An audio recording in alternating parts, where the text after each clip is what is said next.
Dami kong gamot. Yan. Ang dami kong gamot, guys. Ang sarap-sarap. All around. Pwede siyang gamot. Pwede mong inumin. Lagyan ng gatas na liquid. Pwede rin. Pwede powder. Kukuha lang tayo ng konti-konti. Hindi naman every time meron tayong gagawin. For example, magtitimpla tayo. Kukuha lang tayo dyan. Tapos, mimix natin. Gusto mo mag-pancake. Gusto mo mag-shake.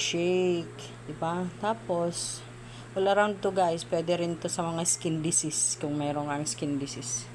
Oo, talagang mabisa siya. Yan ang ginagamit natin, guys. Kaya, ito, preparation lang yan. Lalagay ko lang yan sa ref. Sarap.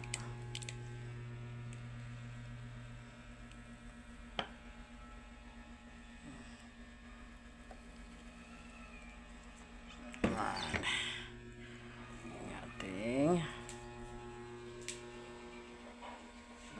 smoothie.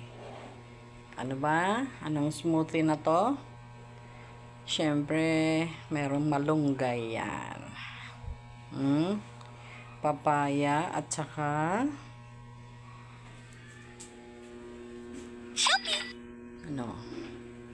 cucumber. Yan. Gusto mo to? Inom ka? Inom ka niyan. Malabo ng aking camera, guys. Green, kasing kulay ng aking bahay. Yan.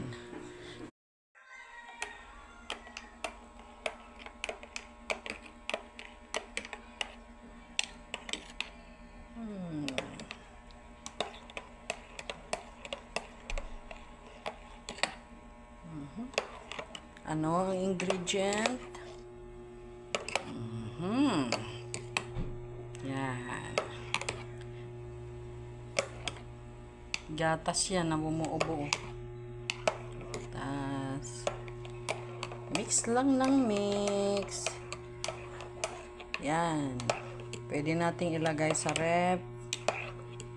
Pwede rin hindi. May malunggay po yan, guys. At saka cucumber at papaya. Yan. May milk.